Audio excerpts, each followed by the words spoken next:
Hi there. Welcome to week 2 of Devtoberfest. I am Nora Fontainen. I'm a developer advocate at SAP, focusing on AI topics. And today is Thursday, which means it's Data Analytics and AI Day during Devtoberfest. Before we begin, I want to remind everyone to please sign up for the SAP community group, the Devtoberfest group. Otherwise, you cannot take part in the contest and earn points, and you want to take part in the contest because then you can earn prizes. And the big prize this year is an all-expense-paid trip to California to the SAP Newport Beach office. Yeah, so make sure you sign up for the group in the SAP community. Make sure you complete all tutorials and other fun activities, and also the validation tutorial for today's session. I will post the link in the chat and also in the description towards the end of the session. So the session today will be about the AI Core Toolkit for VS Code, which I am super excited to hear about because it just makes everything so much easier. So Dhruv, take it away, introduce yourself, and tell us why you like the toolkit, and then I'm going to start the hands-on session that you recorded for us. Thank you so much, Nora. Hello, everyone. Myself, Dhruv. I'm part of the SAP AI platform team. Today, I'm going to walk you down through this hands-on demo session. So over the past few months, when we were developing this tool, and we ourselves, were very much impressed with the kind of benefits, that a developer would be having while using this tool. So one of the prime benefit was that you could do the lifecycle management for all your AI data sets and artifacts through one interface. And if you would like to productize your use case and do the development and then shift the focus from development to productize, you could just do this from this using the SAP AI Core Toolkit in the Visual Studio Code itself. And it's not only that. Say if you want to use the AI Core SDK, you could use the AI Core SDK, and if you are very much familiar with the Jupyter Notebook kind of an interface, you could do the same out here. And troubleshooting and logging is much more easier. So I think now, Nora, once we go down the hands-on demo, they're going to see it for themselves.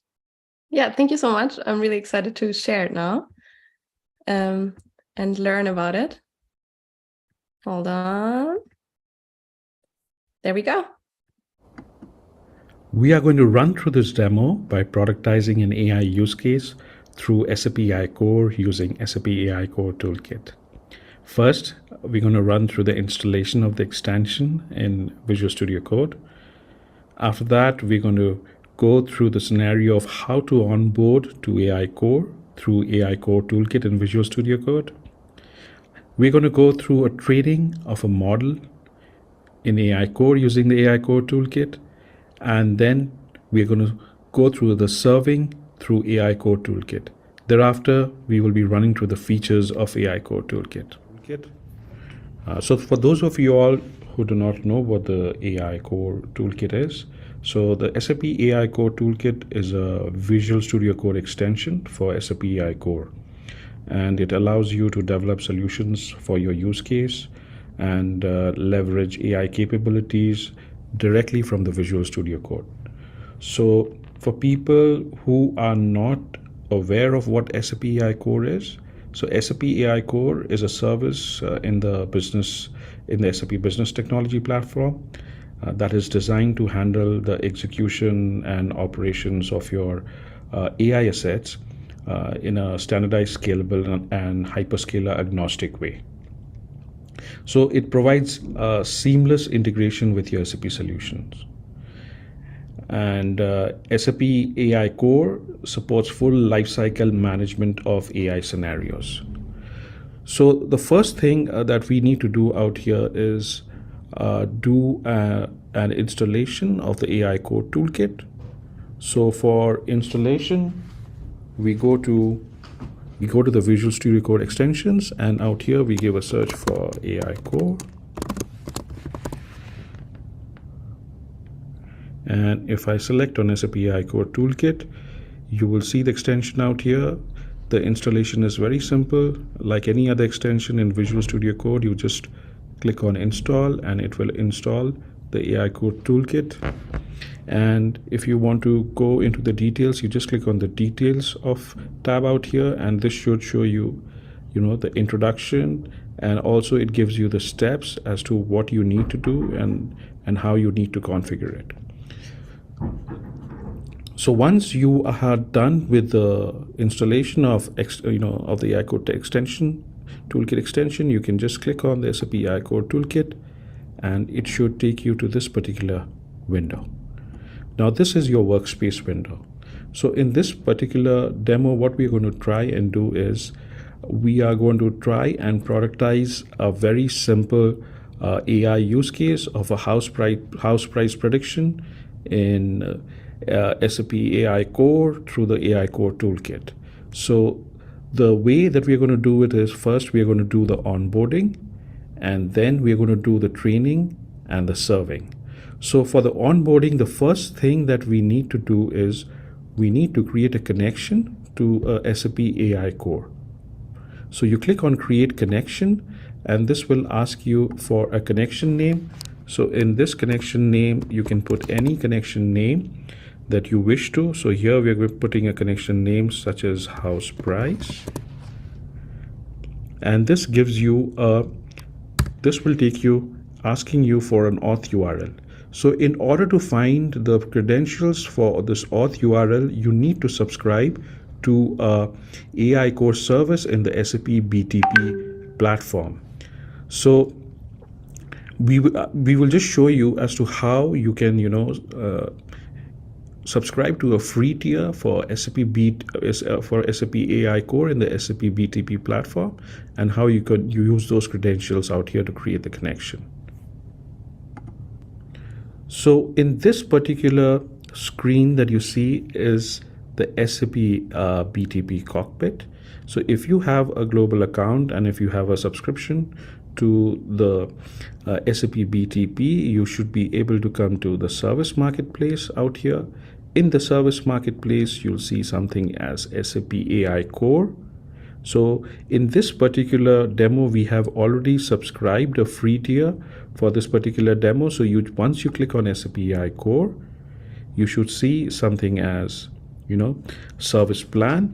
So this is a free service plan for SAP AI Core that you could use for your initial productization. But if you wish to take it into production, and if you want to leverage the AI Core service for any of your production capabilities, you can later on upgrade from free to a standard plan as well. So once you have created the instance by clicking on the create button, you can click on the instance, and you need to create your service key. So once you click on create service key, the service key will generate all the auth URL and the UA URL, including the client ID and client secret, that you could use in the AI Core Toolkit for creating the connection to AI Core. So now what we're going to do is we're going to create a connection to the AI Core. You click on create connection, and here, like I mentioned before, I click on house price. I enter the auth URL that I have received from my service key of the instance that I created before. So I've put in the auth URL. Click on enter. It's going to ask me for client ID.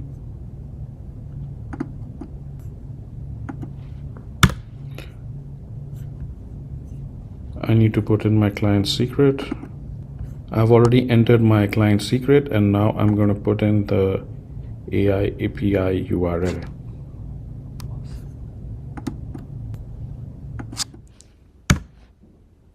And this creates your AI Core connection.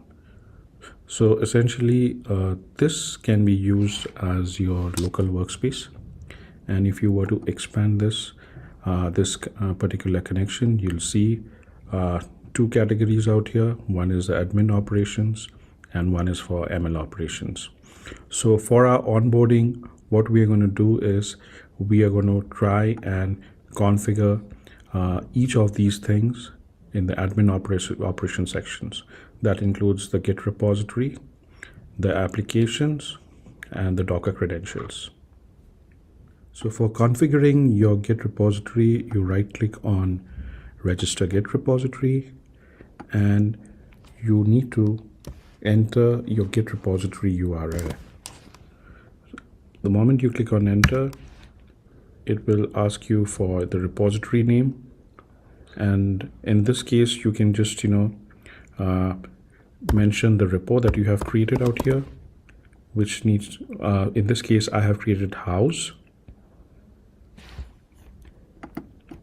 Or you could create, you could keep any other name according to your convenience. So here I have created as a house, and I click on enter.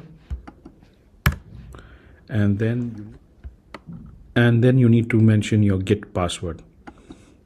In case you're not too sure where you'll get the password, you can just go to your settings profile and just copy the password from your Git profile and then paste it out here. The moment you click enter, you'll see your Git, being synced out here, and you have connected with the Git repository successfully. Next, what we're going to do is we're going to configure the application. So you right click on the application and you register your application. So application name, you can keep anything as per your convenience. So in this case, I have, selected as house price as application name. I click on enter, and then I give my Git repo URL, which I've already copied from before. And then it is going to ask me for revision. So when in revision, what you have to do is you have to type in HEAD, head, in uppercase. So this is a must, and this should not be in lowercase. So once this is done, then you need to mention the Argo CD template folder path. In this case, I have created workflow. So let me just show you as to how my Git exactly looks like. So this is how the Git that has been synced looks like. So in this, I have a workflow folder, and inside the workflow folder, I have my YAML files. So I have a house train.yaml for training and house serve.yaml for my serving out here. So essentially, you need to put in the path for workflow where you're going to house your templates, and that is the same path that needs to be put out there. So you can just, in this case, I will be just putting my workflow path name, and that should be good enough. As I have already registered the Git link or the Git path before. So here I put in workflow, and then I press enter. And you see application has been successfully created. So once the application has been successfully created, you can expand it, and you will be seeing that if once it is synced with your Git, the workflow templates are actually reflecting here. So this means that you have been able to configure your application successfully with your Git. Essentially, the best part of the AI Core Toolkit is that you can do all your operations in one particular place, right? Including your admin operations and ML operations. And that makes it convenient for any developer to productize their use case. Step in the process is registering your Docker credentials. So you go to Docker credentials out here, right click, register Docker credentials. You put the Docker repository URL out here. So in this case, we are using Docker Hub. So I'll be putting my Docker Hub repository out here in this particular case. So once I have put in the URL, I click on enter, and it will be asking me for my Docker Hub user ID. And then it's going to ask me for my Docker credentials. So I put in the Docker token, for my particular user ID, and I click on enter. And it will ask me to enter the Docker credentials profile name like Docker secret. So the Docker secret is something that you can find from your YAML file as well and keep that same particular secret name out here in the Docker credential profile name. So out here you see the Git, and if I were to open my YAML file, right, and you would see this is what I've been using for my Docker profile name. This is going to be image pool secret in your YAML file. So this YAML file has already been created, and that is what I'm reusing for productizing my use case. So once I have entered, I hit the enter key, and the Docker is finally, my Docker credentials are finally registered successfully. So now that my Docker credentials has been registered successfully, so I can move into the next step for ML operations. So I expand ML operations and it shows me the resource groups. So there will be one resource group by default, and you can use the default resource group out here for your particular ML operations, or you could create a new resource group for your ML operations. So in this case, I will be creating a new resource group. I right click and I click on create resource group, and I say as house price, and I click on enter. So now I see the house price resource group getting created. It has still not been created, so I can just click on refresh on the top, and now you see the house price resource group that has been created.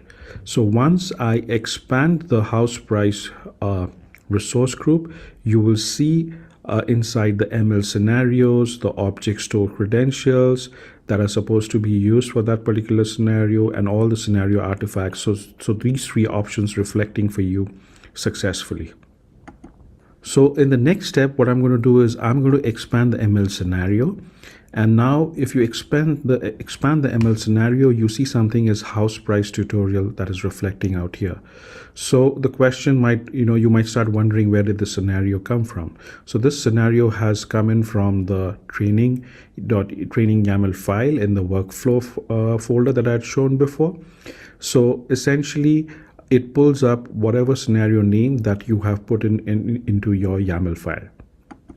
So if you were to open your YAML file, the training YAML file, you see the house price tutorial. So this is the same scenario that is actually reflecting out there in the toolkit. So once my scenario is created, if I were to expand the scenario, you will be seeing the artifacts that will be used or created for this particular scenario reflecting out here. So right now, if I expand it, there won't be anything, okay, because I have not registered my object store. The ones I start my training, so if these will reflect under the executables, right, and then you have to register your object store credentials out here for this particular scenario that is going to be used. So in the next step, what I'm going to do is I'm going to register the object store credentials first. So I click on object store credentials, right click, and I click on register object store credentials. And this brings me to the window where I needed to put in my credential name. So essentially you can bring in your own object store like an S3 bucket, or for that matter Azure. So here I'm using an Amazon S3 bucket, and I'm registering it for this particular use case. So there is one caveat out here that when you're entering the object store, registering it for the first time, it is essential that you use the default for the first iteration. Once you have registered default as an object store, for the successive iterations you could create a profile with any other name. So as of now, this is mandatory. So I enter the bucket ID out here, click on enter, then it's going to ask for the S3 path prefix. In this case, my S3 path prefix is house, which I will show it to you as to why I have put in house just after configuring this. The moment I click on enter, it is going to ask me for the AWS region.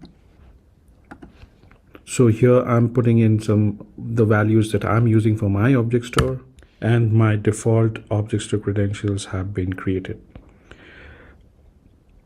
We are going to create the connection to the same S3 bucket, and we're going to list out the files, and we're going to check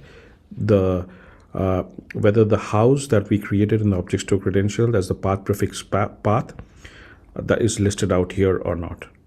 So here I have registered my same S3 bucket that was used here for the object store credentials, and if I were to expand this, you will see the path prefix house out here, and that has the list of files. Once you registered your object store, it is very important that you register your artifact that is to be used for this particular scenario. Say for example, a data set or a model. So in this case, we're going to register our data set.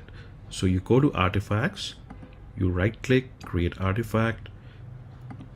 It's going to ask you for an artifact name. In this case, I'll give something as house price dataset. Click on enter. I select the kind of artifact that I want to register, dataset, and I give the virtual path.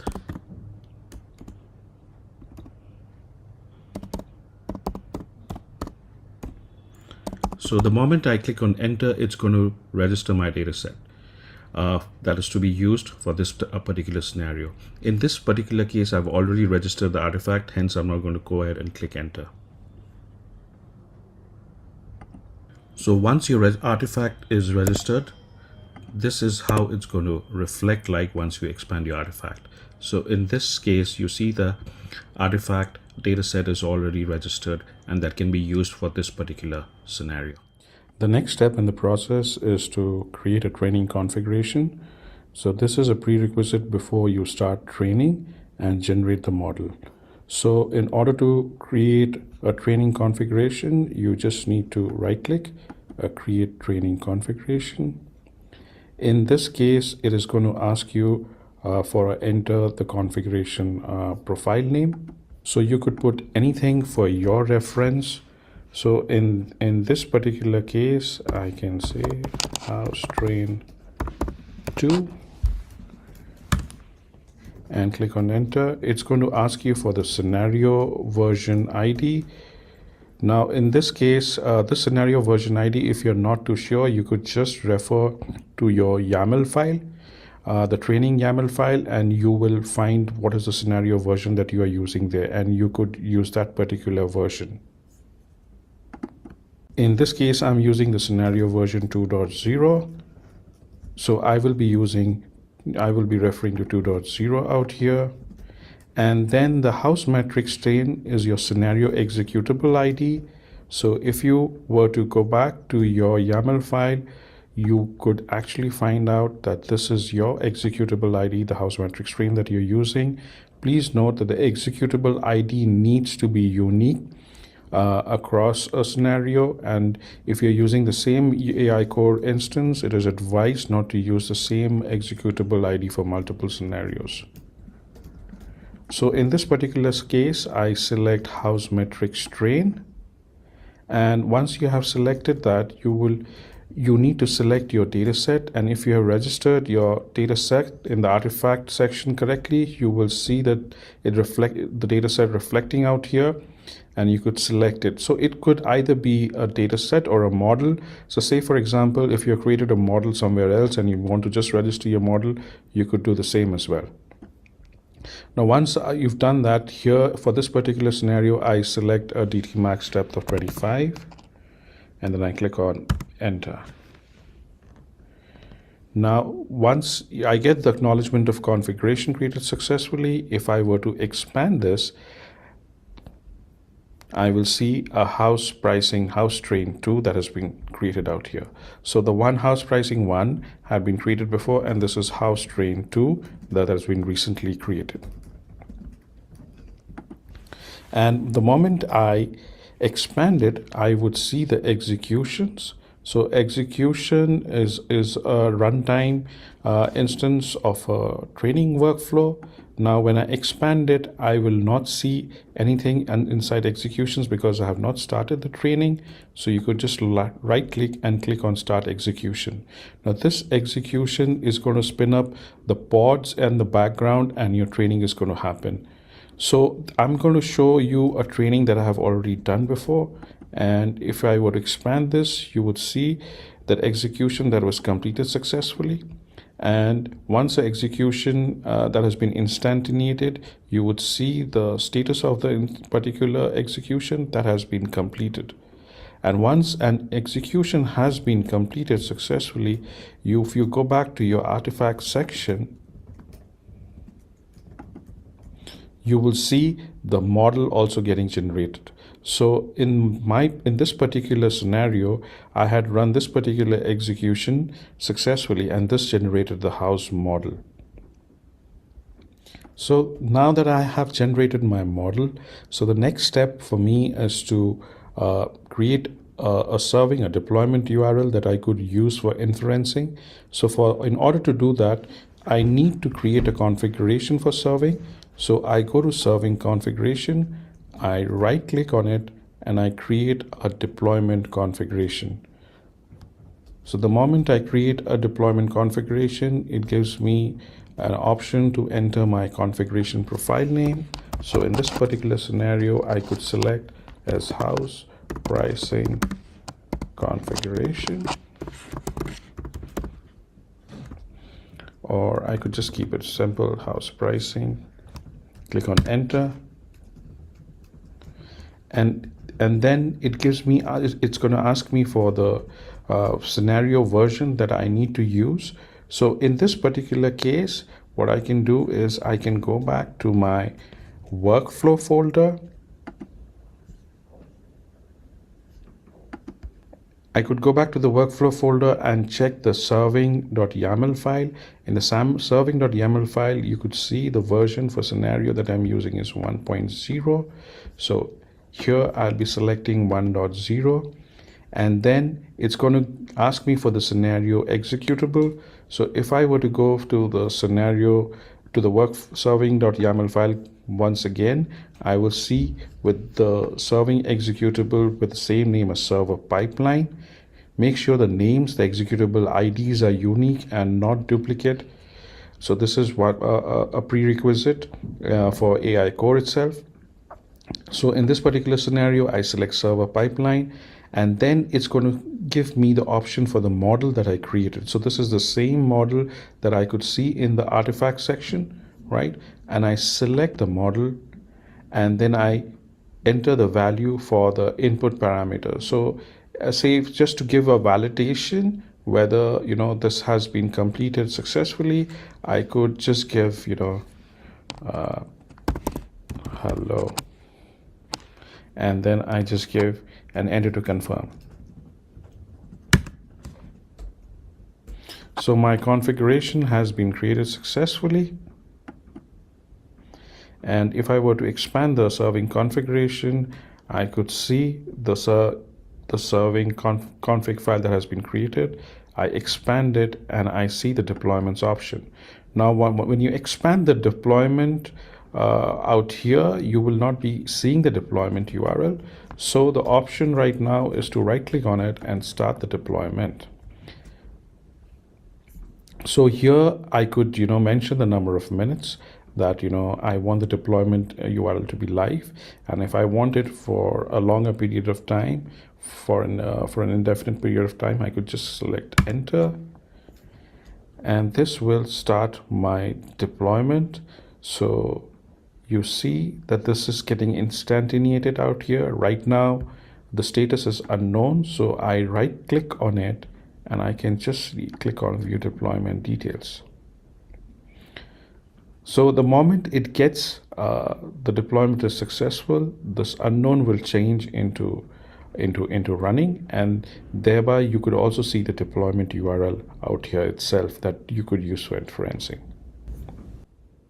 So now you can see that the deployment has changed to running state and that the deployment URL has generated out here. So we can use this deployment URL for inferencing. So one way to validate this is like we use a third-party tool, Postman,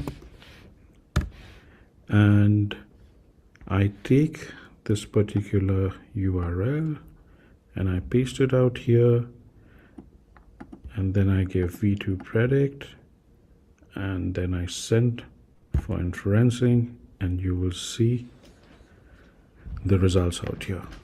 So in this way you can validate that that yes, your inference is working, and you could probably use this URL for any of your application or embedded application as well. So just to sum up, we going back, so we created an AI core connection, then we did an admin operations, we configured the Git, we registered the applications, we registered the Docker creds, and then for ML operations, we created a resource group and a resource group named house price. And before we registered for the ML, before we expanded the ML scenario, we registered the object store creds, and then in the house price scenario, we registered the artifact. And once the artifact has been registered, then we created a training configuration. We did run the training after that. And then once the training has been successful, a model was generated which reflected in the artifact section. Then we used the same artifact out here, the model for in the serving, and we first created a serving configuration, and using that same model we created a deployment. And once the deployment URL got generated, we used that same deployment URL in a third-party tool like Postman, and we did the inferencing. So this gives a total from onboarding to training and a serving experience through the AI Core Toolkit in Visual Studio Code. So another feature that is provided in Visual Studio Code is the application wizard. So if you were to go to the AI Code extensions and select application wizard, it's very simple.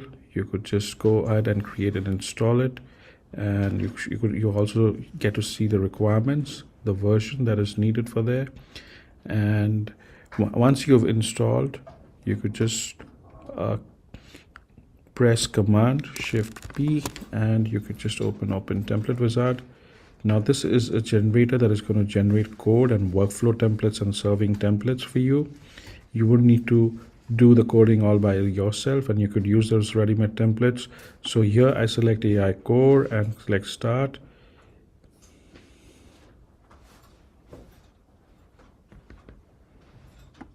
So here I select the AI Core Basic project. It's a blank template. So I click on Next, and I enter a project, say like credit card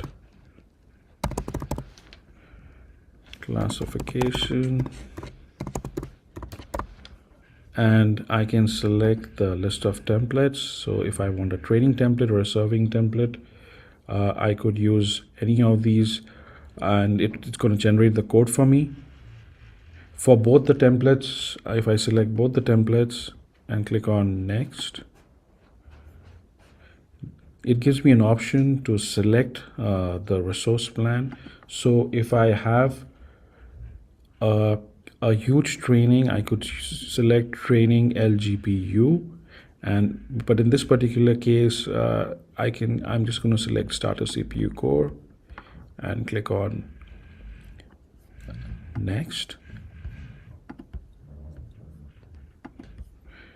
So for the serving profile, I can select a serving plan, which is going to be If I have a deployment that needs to be run and quite a huge one, I could select the Infarel GPU T4, or in this case, I'm going to select, starter CPU core.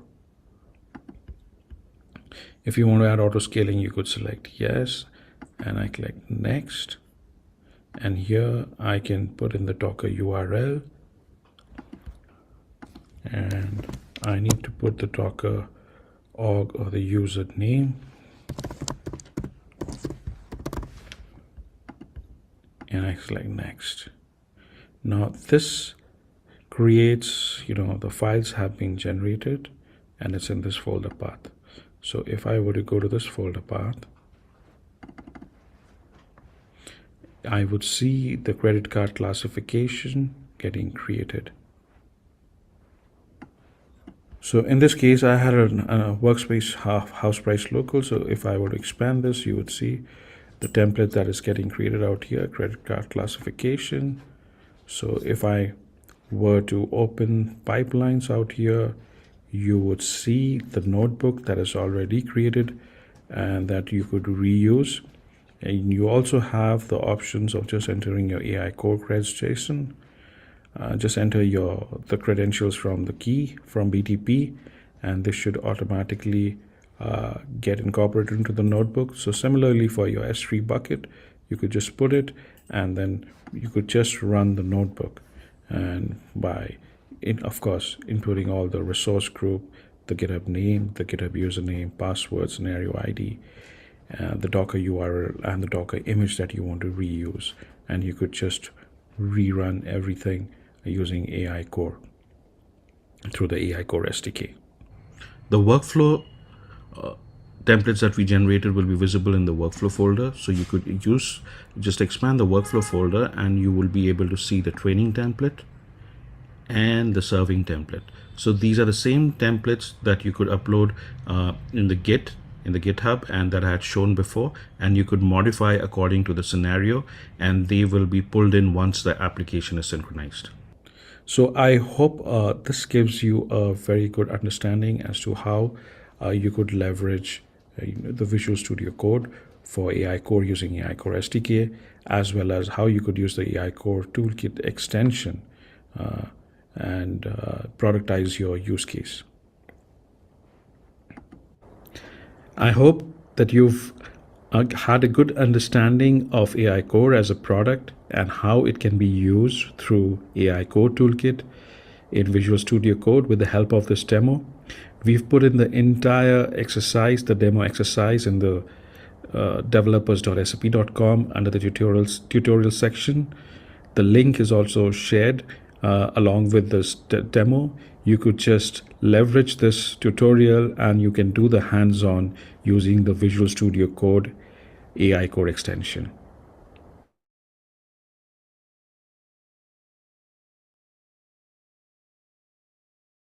Thank you so much, Drew, for this really awesome demo. I actually didn't know about the application wizard.